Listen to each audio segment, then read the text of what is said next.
ഈ ടിൻഡർ ബെൻഡിലോ എന്തോ അത്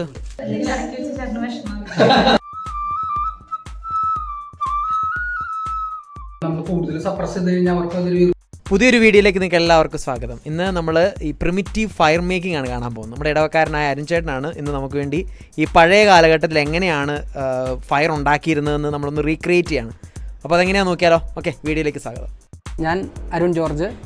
ആക്ച്വലി നമ്മളിന്നിവിടെ കാണാൻ പോകുന്നത് ഫ്രിക്ഷൻ ഫയറിനെ കുറിച്ചുള്ള ഒരു ചെറിയൊരു ഡെമോൺസ്ട്രേഷനാണ്. അപ്പോൾ രണ്ട് മെത്തഡുകളാണ് നമ്മൾ കാണാൻ പോകുന്നത്, ബോർഡ് ഡ്രില്ലും പിന്നെ ഹാൻഡ് ഡ്രില്ലും. അപ്പോൾ എങ്ങനെയാണ് ഞാൻ ഈ ഫ്രിക്ഷൻ ഫയറിലേക്ക് വന്നത്? എനിക്ക് 3 മക്കളുണ്ട്. അപ്പോൾ മൂത്ത 2 പേര് സ്കൂളിൽ പോകുന്നുണ്ട്.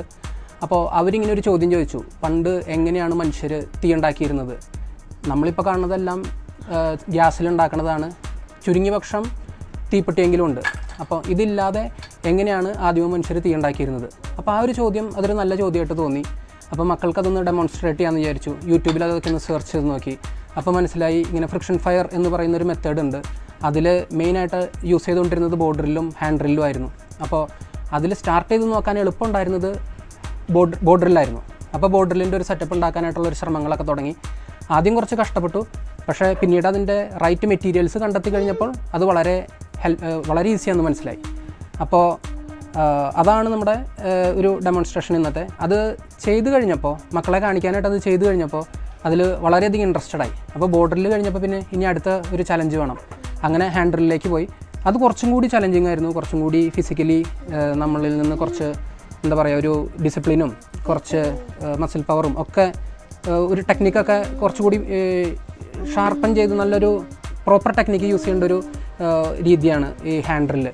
അപ്പോൾ അത് പിന്നെ ട്രൈ ചെയ്യാൻ തുടങ്ങി. അതും സക്സസ്ഫുള്ളായിട്ട് ചെയ്തിട്ടുണ്ട്. ഇനിയും കുറച്ച് മെത്തേഡുകളുണ്ട്, നമുക്ക് അതിലേക്ക് ഞാൻ സക്സസ്ഫുള്ളായിട്ട് എത്തിയിട്ടില്ല. അപ്പോൾ അപ്പം നമുക്കിന്ന് ബോർഡ് ഡ്രില്ലിനെ കുറിച്ച് കാണാം. ഓക്കെ, അതാണ് നമ്മുടെ ബോർഡ് ഡ്രില്ലിൻ്റെ സെറ്റപ്പ്. ബോർഡ് ഡ്രില്ലിന് വേണ്ട മെയിനായിട്ടുള്ള സംഗതികളാണ് ഇവിടെ കാണുന്നത്. ഇതാണ് ഫയർ ബോർഡ്. ഞാൻ ഫയർ ബോർഡ് സെലക്ട് ചെയ്തിരിക്കുന്നത് ആഫ്രിക്കൻ ടൂളിപ്പിൻ്റെയാണ്. നമ്മുടെ പരിസരങ്ങളിൽ പൂവുണ്ടാകുന്ന ഒരു മരമാണ്, അതിൻ്റെയാണ് ഈ ഫയർ ബോർഡ്. അത് ഒരു സോഫ്റ്റ് വുഡല്ല, എന്നാൽ ഹാർഡ് വുഡും അല്ല, ഒരു മീഡിയം ഹാർഡ് വുഡാണ്.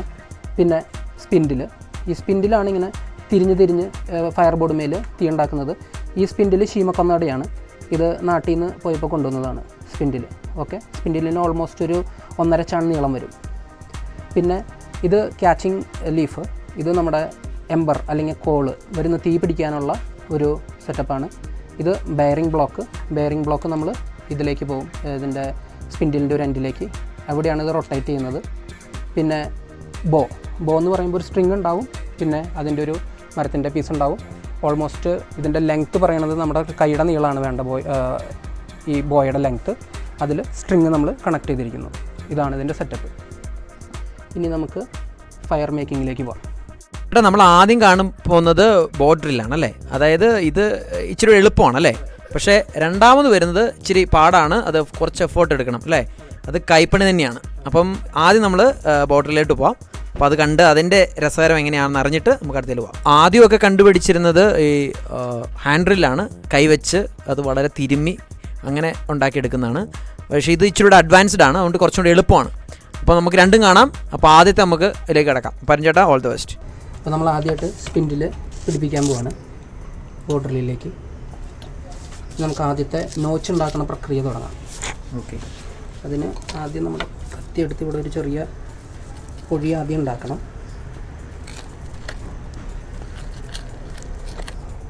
എളുപ്പത്തിന് വേണ്ടിയല്ലേ? അല്ല, ആദ്യം ഇതാണ് എൻ്റെ പ്രോസസ്സ്. ഈ സ്പിൻഡിൽ ഇതിൻ്റെ ഉള്ളിൽ സ്ലിപ്പാവാണ്ട്, അതെ, ആദ്യത്തെ തിരിഞ്ഞൊരു ചെറിയ കുഴി പോലെ ഉണ്ടാവണം. അത് കഴിഞ്ഞിട്ട് നമ്മളിവിടെ ഒരു നോച്ച് കട്ട് ചെയ്യും, എയർ ഗ്യാപ്പ്. അതിന് മുമ്പത്തെ പ്രോസസ്സാണിത്.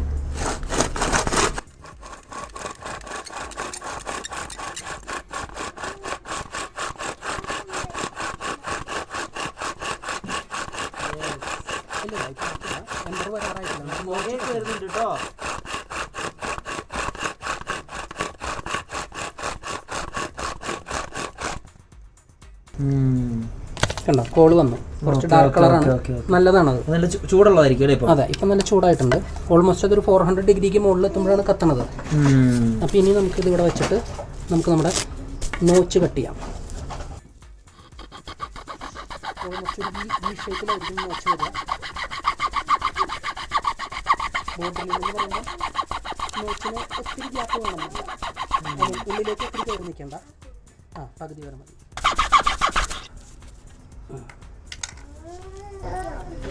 നോച്ചിൻ്റെ ഷേപ്പ് കാണിച്ചിട്ട് കണ്ടോ, ഇത് ഓൾമോസ്റ്റ് ഒരു വി ഷേപ്പ് പോലെയാണ്. പിന്നെ അത് കൂടാതെ ഇവിടെ നമ്മൾ പതുക്കെ കട്ട് ചെയ്ത് കൊടുക്കണം. എംബർ ക്യാച്ച് ചെയ്ത് അതിലേക്ക് എയർ ഫ്ലോ ഉണ്ടാവാൻ വേണ്ടി ചെറുതായിട്ട് ഇവിടെ നിന്ന് കാർവ് ചെയ്ത് കൊടുക്കണം.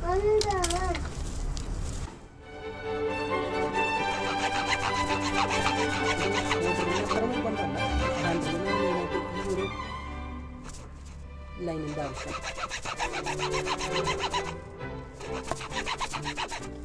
ഓക്കെ, ഇനി നമുക്ക് ഫയർ മേക്കിങ്ങിലേക്ക്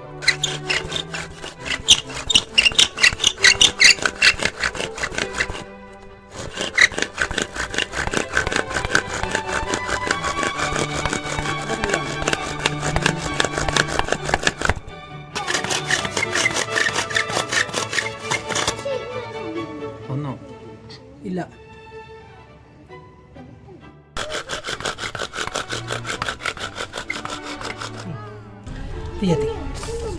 തീ കത്തി കേട്ടോ, തീ കത്തി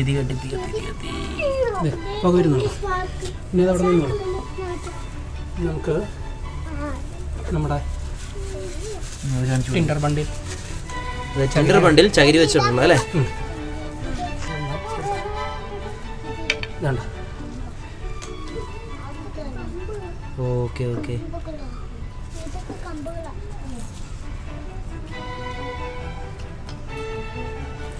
ഇനി ഇതൊന്ന് പുതിയ കത്തിക്കണം. ഓക്കെ.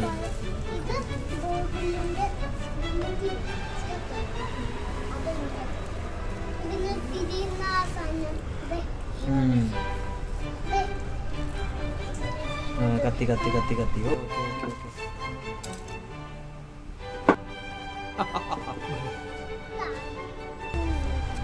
ഇപ്പൊ തീപ്പൊരി അങ്ങോട്ടും ഇങ്ങോട്ടൊക്കെ തെറിക്കും. കട്ടപ്പുകയെ നമ്മുടെ പരിപാടി. ഈ അടുത്ത് നമുക്ക് കയ്യിലെടുക്കാം. ഇപ്പൊ തീ കത്തും.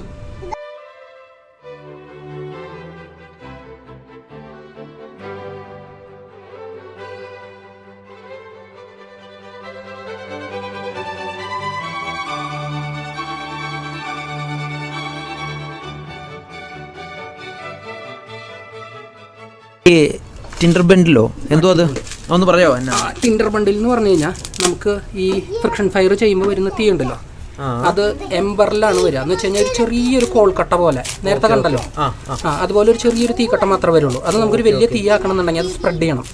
അപ്പോൾ അത് സ്പ്രെഡ് ചെയ്യാൻ വേണ്ടിയിട്ടുള്ള ഡ്രൈ ഫൈബർ സംഭവമാണ് ഈ ടിൻഡർ ബണ്ടിൽ. നമുക്ക് കേരളത്തിൽ ഏറ്റവും എളുപ്പത്തിൽ ഉണ്ടാക്കാവുന്നത് ഈ ചകിരി വെച്ചിട്ടാണ്. ഒട്ടും ബുദ്ധിമുട്ടുണ്ടാകും. ഉണക്ക ചകിരി ഉണ്ടെങ്കിൽ അതാണ് ഏറ്റവും ബെസ്റ്റ് ടിൻഡർ ബണ്ടിൽ. അപ്പോൾ ഇതൊന്ന് ഇതിലത്തെ പൊടിയൊക്കെ കളഞ്ഞ് അതിൻ്റെ എയർ ഗ്യാപ്പൊക്കെ ഒന്ന് ഡെവലപ്പ് ചെയ്ത് നല്ല ഫൈബ്രസ് ആക്കി ഒരു നെസ്റ്റിൻ്റെ ഷേപ്പിൽ വെക്കുകയാണ് ഏറ്റവും ബെസ്റ്റ്. ശരിക്കും കിളിക്കൂട് പോലെ സെറ്റാക്കി വെച്ച് കഴിഞ്ഞാൽ ഇട്ടിട്ട് അതെ നമുക്കിങ്ങനെ പിടിച്ച് ഊതിയെടുക്കാൻ പറ്റും. അതെ, ഓക്കെ, അതാണ് എൻ്റെ കൺസെപ്റ്റ്. അപ്പോൾ ടിൻഡർ ബണ്ടിൽ റെഡി ആയിട്ടുണ്ട്.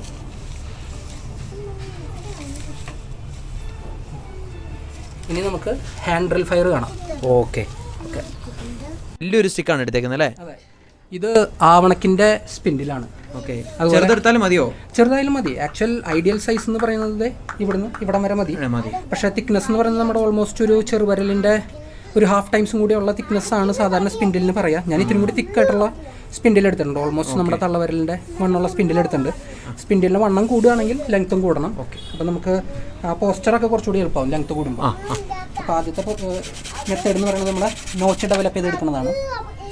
നമുക്ക് പോലെ തന്നെ അതെ നോച്ച് ഡെവലപ്പ് ചെയ്ത് തുടങ്ങാം.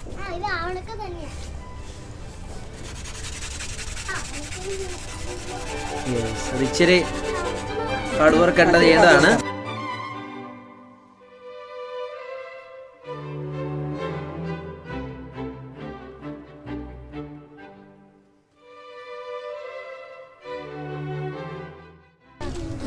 ഇതൊരു ബ്ലിസ്റ്റർ വന്ന് പോയത്, അതേ അടുത്തൊരു ബ്ലിസ്റ്റർ വരുന്നത്.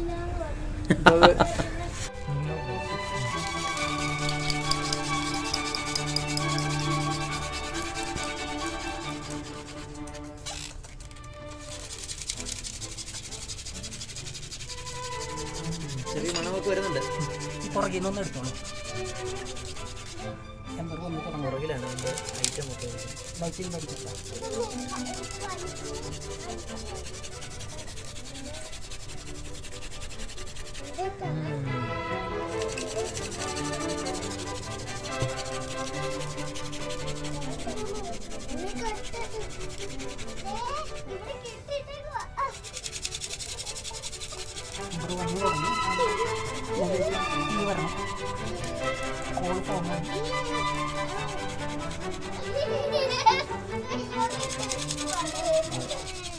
അരുൺചേട്ടൻ നല്ലവണ്ണം ശ്വാസം എടുത്ത് തുടങ്ങിയിട്ടുണ്ട്. ഇത് കുറച്ച് ഹാർഡ് വർക്ക് ആണല്ലേ? ഡിമാൻഡിങ്. ആരോഗ്യമുള്ളവരൊക്കെ ബോഡി ബിൽഡിംഗ് ഒക്കെ പറ്റുന്നല്ലേ? അതെ. ജിമ്മിൽ പോകാതെ നമുക്ക് എത്തി. എത്തി സാധനം എത്തി. ഓ എത്തി ജിമ്മിൽ പോകുന്നതിന് മുമ്പ് എത്തി. ഇത് നമ്മുടെ തയ്യാറാക്കി വെച്ചിരിക്കുന്ന ടിൻഡർ ബണ്ടിലേക്ക് ഇത് പകരത്താം. പക്ഷേ ഇതിൻ്റെ ഒരു പ്രത്യേകത എന്ന് പറയുന്നത് എംബർ കുറവായിരിക്കും. നേരത്തെ ബോർഡറിൽ നമുക്ക് കുറേ കിട്ടി പോലെ ഇത് കുറച്ചുണ്ടാവുള്ളൂ. അപ്പോൾ നമ്മൾ കുറച്ച് കെയർഫുൾ ആയിരിക്കണം. അപ്പോൾ ടിൻഡർ ബണ്ടിലാണേലും നേരത്തെ തയ്യാറാക്കി വെക്കുകയാണ് നല്ലത്. You are safe.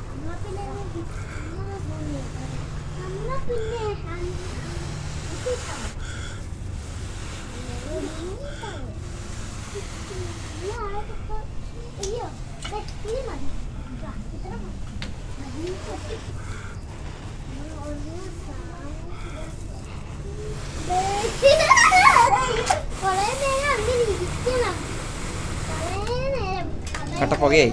ഇനി നമ്മുടെ അടുപ്പിലേക്ക് ഇടാം. ഏതാ നോക്കിയാ തീ വന്നു എല്ലാരും നോക്ക്. തീ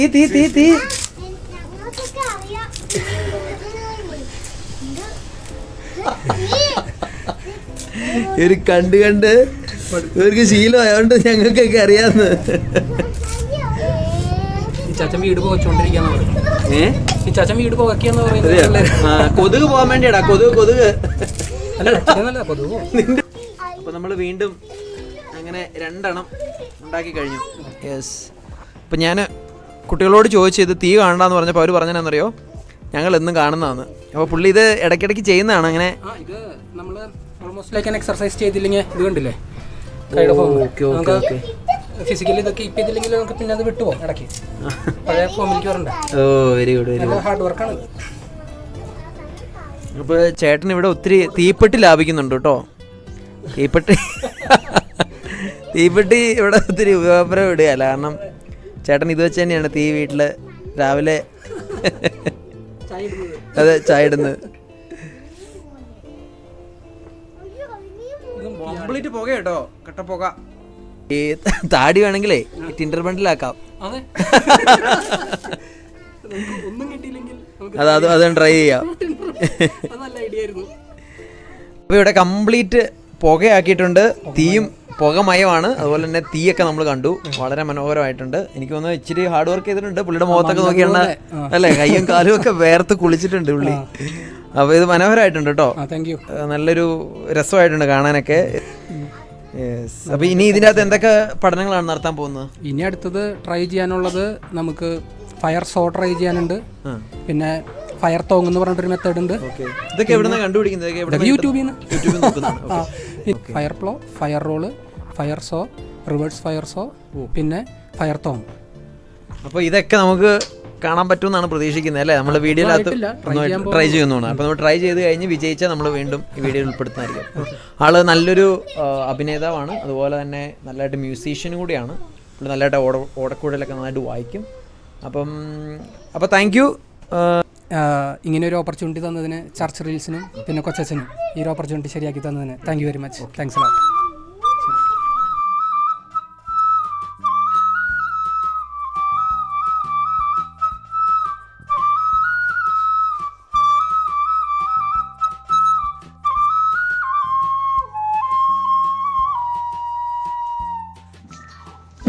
നമ്മൾ ഈ വീട്ടിൽ നിന്നും അരുൺചേട്ടൻ്റെ വീട്ടിൽ നിന്ന് പോകുന്നതിന് മുമ്പ് നമുക്ക് ഇവിടുത്തെ കുറച്ച് കുട്ടികളുടെ ആർട്ട് വർക്ക് കണ്ടാലോ? ഓക്കെ, അപ്പോൾ ആർട്ട് വർക്കാണ് നമ്മൾ വാൾ ആർട്ട് വർക്ക്.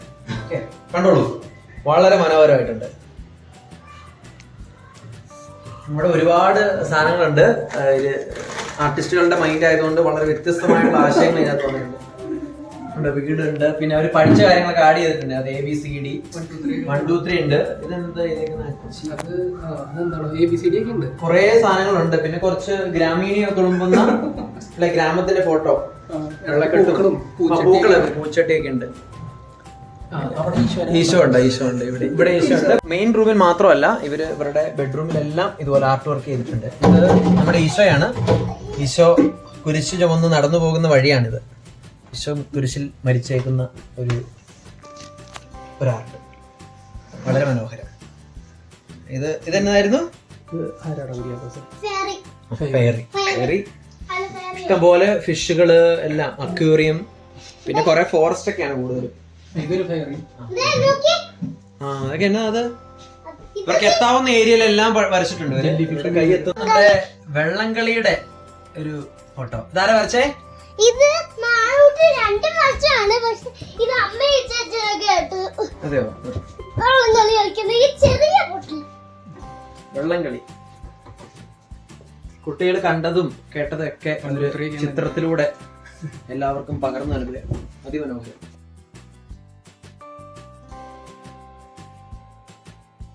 അപ്പൊ നിങ്ങളുടെ കുട്ടികളുടെ ഈ ആർട്ട് വർക്ക് ഒക്കെ ഞാൻ കണ്ടു, വളരെ മനോഹരമായിട്ടുണ്ട്. അപ്പൊ നിങ്ങൾ ഇത് എന്തുകൊണ്ടാണ് ഈ പ്രോത്സാഹിപ്പിക്കുന്ന ഈ കാരണങ്ങളുണ്ട്? ആക്ച്വലി ആദ്യം വന്ന സമയത്ത് നമ്മൾ വരയ്ക്കരുതെന്നൊക്കെ കുറെ പറഞ്ഞു. പക്ഷെ അവരിത് പിന്നെയും വരയ്ക്കണം എന്നുള്ള ഒരു ടെൻഡൻസി കാണിച്ചോണ്ടിരുന്നു. പിന്നെ നമ്മൾ കൂടുതൽ സപ്രസ് ചെയ്ത് കഴിഞ്ഞാൽ അവർക്ക് അതൊരു വീർപ്പുണ്ടല്ലോ. പിന്നെ കുറച്ചൊക്കെ വരയ്ക്കുകയാണെങ്കിൽ വരച്ചോട്ടെ എന്ന് വിചാരിച്ചു. പിന്നെ വർക്ക് ഫ്രം ഹോം ഉള്ള സമയമായിരുന്നു. ആ സമയത്ത് അധികം കുറച്ചൊക്കെ നമുക്ക് കൺട്രോൾ ചെയ്യാൻ പറ്റി. നമ്മൾ ഓഫീസിലൊക്കെ പോയി തുടങ്ങിയ സമയപ്പോഴേക്കും അവര് ഏകദേശം കവർ ചെയ്തു. നമ്മൾ ഒത്തിരി റെസ്ട്രിക്റ്റും ചെയ്തില്ല. കുട്ടികളുടെ വളർച്ചയൊക്കെ ഒത്തിരി സഹായിക്കുന്നുണ്ടല്ലേ? അപ്പൊ ചേച്ചി, എനിക്കറിയാം ഇവിടെ തീപ്പെട്ടിയുടെ ഒക്കെ ചെലവ് കുറവായിരിക്കും അല്ലെ? ചേട്ടൻ തീയൊക്കെ ഉണ്ടാക്കി തരും. അതെങ്ങനെയാണ് ചേട്ടനെ ഇങ്ങനെ സപ്പോർട്ട് ചെയ്യുന്നത്? എങ്ങനെയാണ്, ഏതൊക്കെ രീതിയിലൊക്കെ? ചേട്ടൻ വളരെ കഴിവുള്ള ആളാണ് കലാപരമായി. അപ്പോ എന്നോർത്തു ചേട്ടനെ റെസ്ട്രിക്ട് ചെയ്താലത് ശരിയല്ല. അദ്ദേഹത്തിന്റെ ആ ഒരു കഴിവിനെ ഇങ്ങനെ പ്രോത്സാഹിപ്പിച്ചുകൊണ്ടിരിക്കുന്നത് അല്ലേ? അല്ലെങ്കിൽ അടക്കി വെച്ച് ചേട്ടന് വിഷമം.